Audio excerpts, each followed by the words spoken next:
Hello అస్సలం వాలేకుమ్ నమస్తే. ముంబై ఎయిర్పోర్ట్కి అయితే వచ్చేసామండి. రాగానే మనకి బోర్డింగ్ పాస్ అయితే ఇచ్చేసారు. వెంటనే మనం లోపలికి వెళ్ళిపోగానే మనకి స్టాంపింగ్ అయితే ఇచ్చేసి దాని తర్వాత ఇమిగ్రేషన్ వాళ్ళకి అయితే వెళ్ళమని చెప్పారు. అక్కడైతే మాత్రం ఒక మంచి బ్యూటిఫుల్ మాల్ అయితే ఉందండి. మనకి ఎంటర్ అవ్వగానే కిడ్స్కి అయితే మాత్రం నిజంగా చాలా ఎంజాయ్ చేస్తారు. కిడ్స్ అయితే మాత్రం నిజంగా చాలా బాగుంది. అలా ఏసీ హాల్ మనం మొత్తం అంతా ఒకసారి చుట్టేసాం. అక్కడ వైన్స్ అయితే కూడా ఉన్నాయి. ప్రతి ఒక్కటి అయితే మనకు దొరుకుతుంది, కానీ కొంచెం ఎక్స్పెన్సివ్. సో అందుకే మనం ఎయిర్పోర్ట్ నుంచి అయితే కొంచెం ముందుకు అలా వాక్ చేస్తూ అలా ముందుకు వెళ్ళిపోయాము. దాని తర్వాత అయితే మాత్రం మనకు వెయిటింగ్ హాల్ అయితే మాత్రం కనబడింది.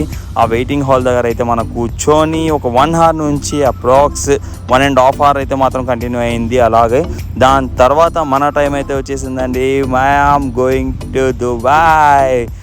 సో మనమైతే వింటున్నాం ఈ మధ్య ఇన్స్టాగ్రామ్లో హబీబీ come to Dubai. So we are going to Dubai. So like and subscribe.